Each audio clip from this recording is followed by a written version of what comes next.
Bonjour à tous, très heureux de vous retrouver aujourd'hui sur la chaîne My Car for Life. Nous allons tester aujourd'hui une caméra endoscopique qui pour moi est un objet que tout le monde devrait avoir et pas seulement dans le domaine de l'automobile.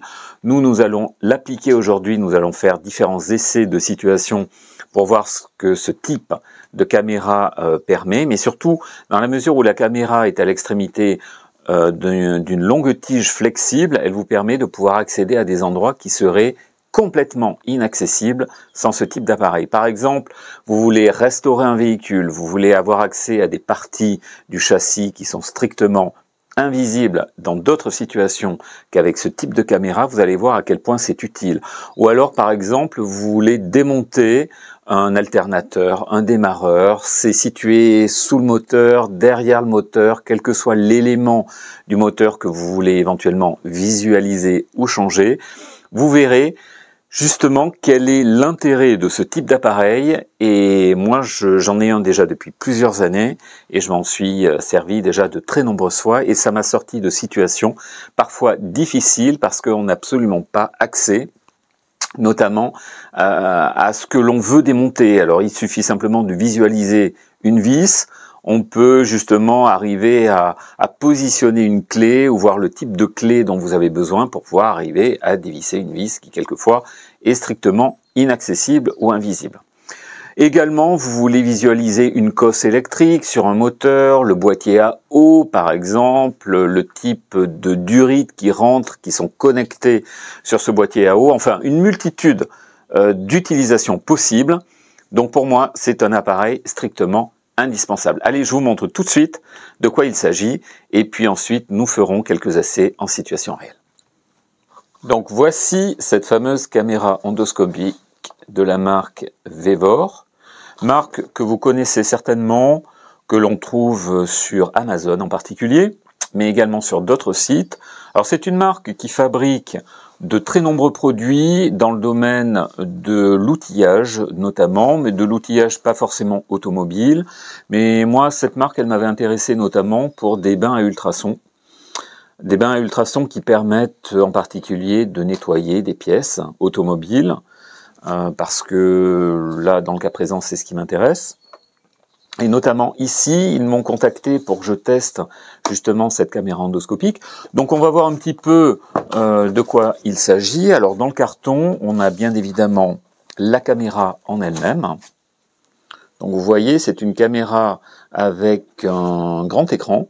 Donc je vais vous l'allumer après pour vous montrer justement quelles sont les différentes fonctions auxquelles on a accès. Et puis vous avez un câble, bien sûr, de charge. Et un câble, alors vous pouvez voir qu'à l'extrémité justement de ce long câble qui doit faire, alors je ne l'ai pas mesuré, mais il doit faire au minimum 2 mètres, donc ce qui vous permet quand même d'avoir une amplitude d'utilisation extrêmement importante. Il y a à l'extrémité ici, vous avez une caméra au bout, et puis il y a 2 petites caméras également sur chacun des côtés, ce qui vous permet en fait de filmer à 180 degrés. Donc ça c'est très très intéressant en fonction de ce que vous voulez arriver à filmer. Ça vous permet d'avoir une amplitude justement de possibilités très très importantes. Donc la caméra elle se relie ici à l'unité centrale par le biais d'un port USB-C. Donc voilà, vous pouvez le mettre comme ça. Et pour l'enlever, il faudra ici tirer le petit. Il y a un petit bouton ici, donc il faut le tirer et à ce moment-là, ça vous permet de déboîter le câble USB-C. Voilà. Alors, déjà, première chose, pour allumer l'appareil, voilà. D'ailleurs, comme la caméra est branchée, vous voyez que je peux filmer tout l'environnement. Donc ici, mon garage, avec ma 206. Alors ça, c'est quand la caméra est branchée. Si vous voulez simplement avoir accès au menu, donc ici, je vais taper. Donc là, je peux prendre notamment des photos. Donc je reviens sur la caméra, la définition est plutôt pas mal. Alors je vous donne en particulier quelques infos, notamment sur l'appareil. On peut y mettre une carte SD ici. D'ailleurs, il est livré avec une carte 32 Go. Et on peut mettre une carte jusqu'à 64 Go qui vous permet notamment de prendre des photos ou de filmer. Et puis ici, le port de charge USB-C. Je vous ai montré déjà précédemment le câble qui permet de recharger l'appareil. Une batterie de 500 mAh, ce qui permet d'avoir une autonomie, je pense, amplement suffisante pour la grande majorité des utilisations de ce type d'appareil que vous pourriez avoir. Alors je vais notamment enlever la caméra, je vais l'éteindre. Voilà. Enlever la caméra. Donc j'appuie sur le petit bouton ici et je tire. Voilà.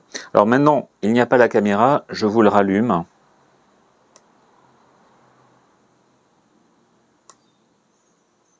Donc voilà, vous voyez la marque Vevor. Là, ça vous indique ici No Camera, parce que la caméra, je l'ai débranchée.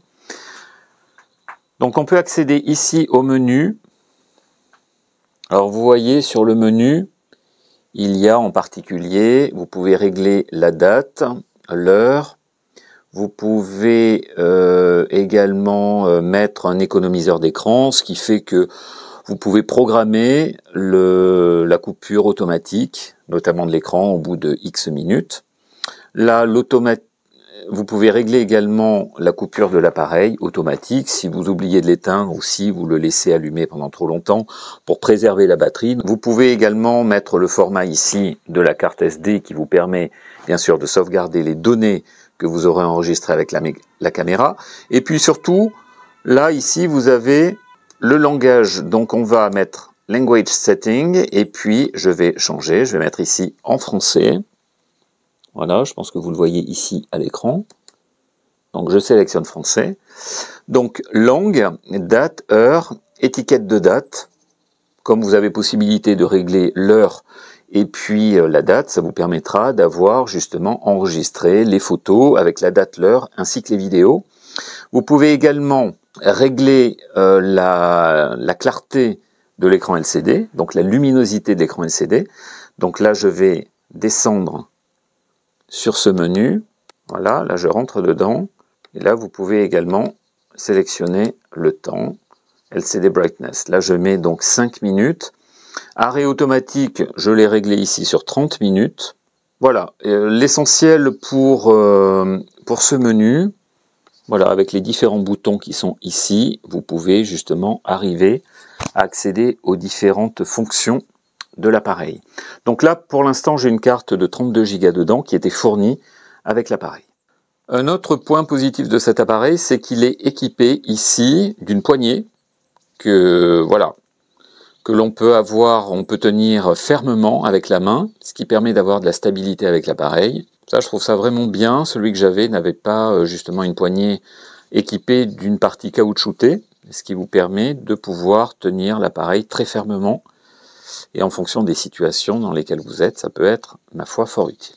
Un des gros points positifs de cet appareil, et le premier que j'ai déjà depuis plusieurs années, n'avait pas du tout cette possibilité-là, c'est que comme il y a 3 caméras ici, à l'extrémité, une fois que votre caméra est en place dans l'environnement que vous voulez visualiser, vous avez possibilité ici, notamment, de faire justement switcher le type de caméra que vous utilisez.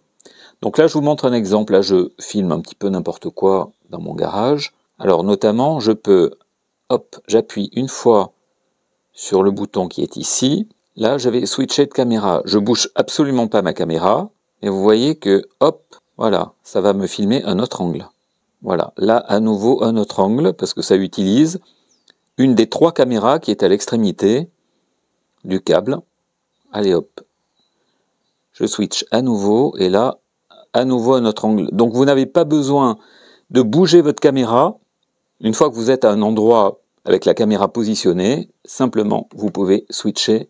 Voilà, et à chaque fois, vous avez sur la caméra qui est utilisée vous avez une petite LED. Je pense que là, voilà, là vous la voyez. Je ne vais pas le mettre trop près, histoire que vous le voyez bien. Là, je switch. Voilà, là, je switch de caméra. Donc, c'est celle-ci, maintenant, c'est celle qui est à l'extrémité, là, qui est éclairée. Je vais à nouveau switcher de caméra. C'est celle du côté qui va s'éclairer, puisque la caméra qui est utilisée, il y a une LED à côté qui vient éclairer. À nouveau, je switch. Voilà, c'est l'autre côté. À nouveau, je switch. Voilà, c'est celle de l'extrémité. C'est plus celle-ci, moi, que je vais utiliser. Et on va faire les quelques tests grâce à l'extrémité, à la caméra qui est à l'extrémité ici.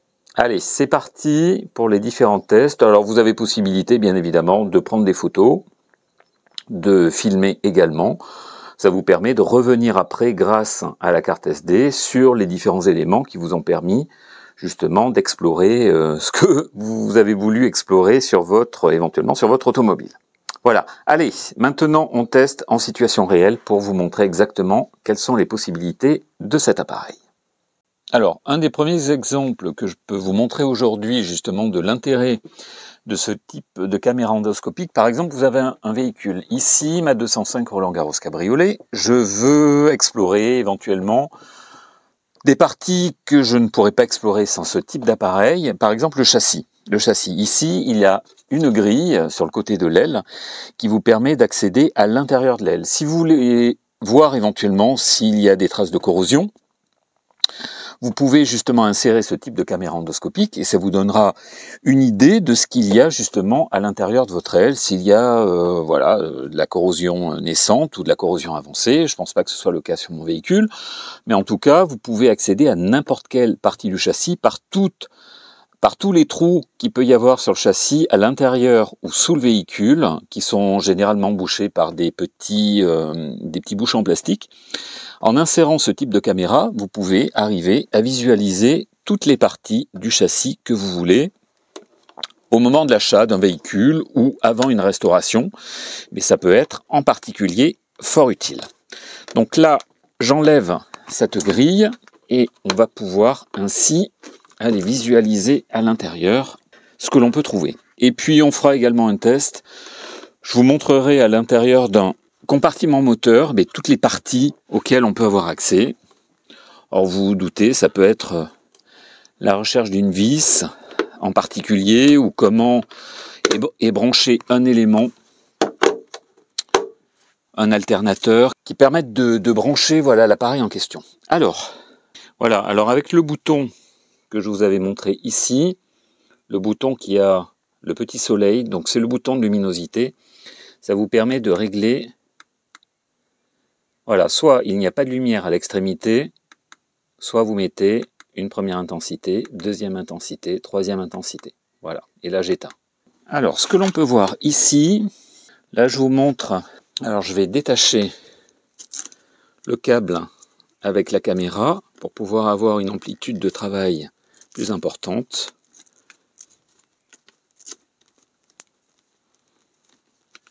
Donc il y en a deux. Il y a deux strips qui permettent de maintenir le câble de la caméra. Voilà. Donc là, vous voyez que c'est extrêmement long. Donc je vous mets ici, à l'écran, ce que l'on peut visualiser. Donc là, je vous montre ici l'intérieur de l'aile de ma 205.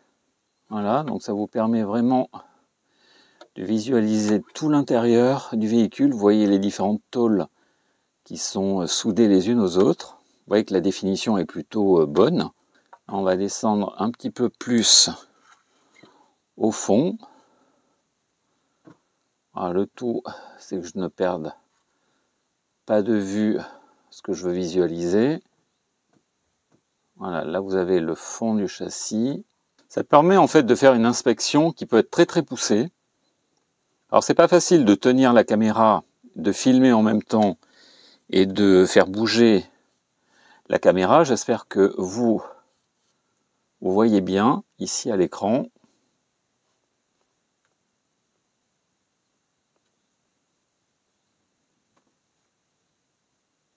Voilà, donc ça permet, là je vais me mettre à un autre endroit. Là je suis vraiment à l'intérieur du bas de caisse. par un petit orifice qui permet de pouvoir avoir accès à des endroits où en aucun cas je ne pourrais insérer une caméra classique. Là vous voyez à l'écran, là je me balade dans le bas de caisse de ma 205. Donc en aucun cas je ne pourrais avoir accès à ce type d'éléments sans ce type de caméra. Donc vous voyez des parties de tôle qui sont peintes, d'autres qui ne sont pas peintes. Voilà, toutes les traces marron que vous voyez ici à gauche. Là, ce sont des traces de cire anti-corrosion, clairement. Je reconnais ce type de... Allez hop, je remonte ma caméra. Et on va aller visualiser autre chose. Bon, un autre cas de figure ici, je veux explorer différentes parties assez peu accessibles, voire inaccessibles de mon moteur. Donc là, ici, voilà, je peux balader ma caméra. Ici, quelques exemples précis, je veux explorer l'état de ma courroie accessoire. Donc je vais balader, visualiser l'état de ma courroie accessoire, l'état de ma poulie, éventuellement. Comment est fixé l'alternateur que vous voyez là. Vous voyez, là je peux voir l'état de ma courroie. Là ici, je peux même rentrer presque à l'intérieur. Bon, ça n'a pas beaucoup d'intérêt, mais je peux presque rentrer à l'intérieur de l'alternateur qui est ici. Vous voyez, donc là je peux visualiser à l'intérieur.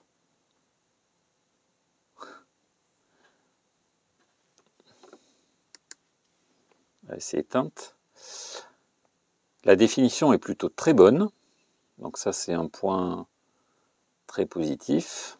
Un autre point qui peut être critique sur le THP, vous voulez voir à quel endroit est le tendeur de chaîne. Le tendeur de chaîne de distribution, donc qui est localisé ici derrière. Donc là vous allez pouvoir... Alors attendez que je le visualise. Voilà, vous l'avez ici. Donc ça permet quand même d'avoir une précision très intéressante. Voilà, vous l'avez ici. Là, le tendeur de chaîne, c'est la grosse vis.